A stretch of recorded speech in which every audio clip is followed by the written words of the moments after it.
नमस्कार. मी ॲडव्होकेट राणी सोनवणे. आज माझा एक नवीन विषय घेऊन मी पुन्हा आपल्यासमोर आलेले आहे. तो म्हणजे की ड्राफ्टिंग. आपण ॲडव्होकेसीविषयी बोलतो. ॲडव्होकेट सक्सेसफुल ॲडव्होकेट कसं व्हायचं त्याच्याविषयी बरंचसं बोललेलो आहे. पण सगळ्यात महत्त्वाचं जे आहे की जिथून सुरुवात होती केसची, ते म्हणजे ड्राफ्टिंग आहे. त्या ड्राफ्टिंगचा व्हिडिओ आज आपण करत आहे की जो ज्युनियर ॲडव्होकेटसाठी काही सीनियर आहेत त्यांना पण थोडंसं माहिती मिळेल आणि जे पक्षकार लोक आहेत, लेमॅन आहेत, त्यांना पण फायदे मिळेल. त्यामुळे ड्राफ्टिंग विषयी मी तुम्हाला सांगणार आहे आज.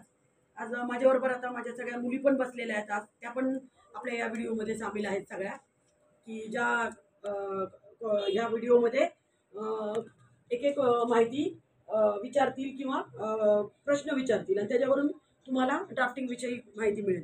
आता बघा की कोणतीही केस घ्या. आता कोणतीही केस म्हणजे काय, आता दोन प्रकारच्या केसेस असतात. एक म्हणजे सिव्हिल आणि एक म्हणजे क्रिमिनल. म्हणजे दोनच आपण म्हणतो. सिव्हिलमध्ये आपण सिविल में हम बोलते हैं कि मोटर एक्सीडेंट भी सिविल में ही आता है और क्रिमिनल में क्रिमिनल आते हैं. तो सिविल में फॅमिली मॅटर सिविल में होते, डोमेस्टिक व्हायलन्स क्रिमिनल में होते. तो असं सिव्हिल आणि क्रिमिनल असे दोनच भाग आहेत आणि त्याच्यामध्ये ड्राफ्टिंग सगळीकडं ड्राफ्टिंग हे असणारच आहे. क्रिमिनलमध्ये जेव्हा एखादी केस दाखल होती तर तिथं ड्राफ्टिंग पक्षकाराला करायला नाही लागत.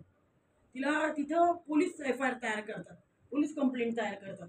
बरोबर आहे क्रिमिनलचं. पण आपण ड्राफ्टिंग या पद्धतीने आपण विचार करू की तिथं पण गरजेचंच आहे ड्राफ्टिंग. पण आपण त्याच्यावर नंतर व्हिडिओ करू क्रिमिनलचं ड्राफ्टिंग. पण आपण सिव्हिलचं ड्राफ्टिंग, सिव्हिलमध्ये फॅमिली मॅटरचं महत्त्वाचं ड्राफ्टिंग आणि सिव्हिलचं. तर ड्राफ्टिंग हे खूप महत्त्वाचं आहे ॲडव्होकेटच्या दृष्टीने. आजपर्यंत माझ्याकडं 100पेक्षा जास्त ज्युनियर्स माझ्याकडं म्हणजे त्यांनी काम करून गेले आणि इंटर्नचं तर मी म्हणजे काउंट नाही केला अभी तक. तो इंटर्नचं एवढं. पण मग मी बघितलं असं की ज्युनियर्स ड्राफ्टिंगमध्ये ते जास्त इंटरेस्ट नाही घेत. कारण त्यांना असं वाटतं की ड्राफ्टिंग इज व्हेरी हार्ड आणि त्यामुळं त्यांना कोर्टामध्ये म्हणजे एक उदाहरण माझ्यासमोरच आहे. तर एक असं आहे की ड्राफ्टिंग का नाही आवडत त्यांना, की त्यांना असं वाटतं की कोर्टमध्ये फिरणं, कोर्टमध्ये मेन्शन करणं म्हणजे ती जादू वेगळीच आहे. ती सगळ्यांनाच आवडतच आहे. पण ड्राफ्टिंग पण तुम्हाला यायला पाहिजे. म्हणजे मी ड्राफ्टिंग जेव्हा कधीपासून सुरू केली, माझे वडील ॲडव्होकेट होते तर फर्स्ट इयरपासूनच मी ड्राफ्टिंग करायला सुरुवात केली.